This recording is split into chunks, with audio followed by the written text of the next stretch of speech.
আসসালামু আলাইকুম Brazil football fans. দর্শক, আপনারা সকলে জানেন এবারের মৌসুম কিন্তু শেষ হয়ে গিয়েছে, আর এই মৌসুমে কিন্তু মার্কাস লিওনার্দো কেমন পারফরমেন্স করেছে আপনাদের সেটাই জানাবো। মূলত মার্কাস লিওনার্দো কিন্তু এই মৌসুমে মাত্র কয়েকটা ম্যাচ তিনি খেলার সুযোগ পেয়েছেন। মূলত তিনি কিন্তু আসলে জানুয়ারিতে জয়েন করার কারণে কিন্তু এই মৌসুমটা তিনি পুরোপুরি খেলতে পারেননি।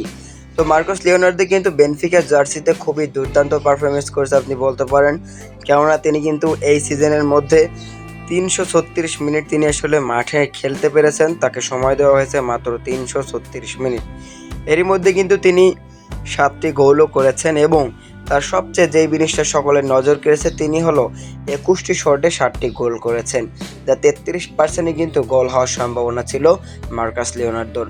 মানে মার্কাস লিওনার্দো একটা শট যদি বারের দিকে করে সেটা কিন্তু 33% সম্ভাবনা আছে গোল হওয়ার। আর মার্কাস লিওনার্দো এরকম অপ্রতিরোধ্য পারফরমেন্স করলো প্রথম সিজনে, তবে ডরিবাল জুনিয়রের নজরে আসতে পারেননি। আগামী সিজনে যদি মার্কাস লিওনার্দো দুর্দান্ত পারফরমেন্স করতে পারে, কেননা সিজনটা অনেক বড়, 1 বছরের সময় মতো, তো এই সময়ের মধ্যে যদি মার্কাস লিওনার্দো নিজেকে আবারও প্রমাণ করতে পারে, তাহলে কিন্তু ব্রাজিল জাতীয় দলে আমরা আরও একটা নাম্বার 9কে দেখতে পারবো।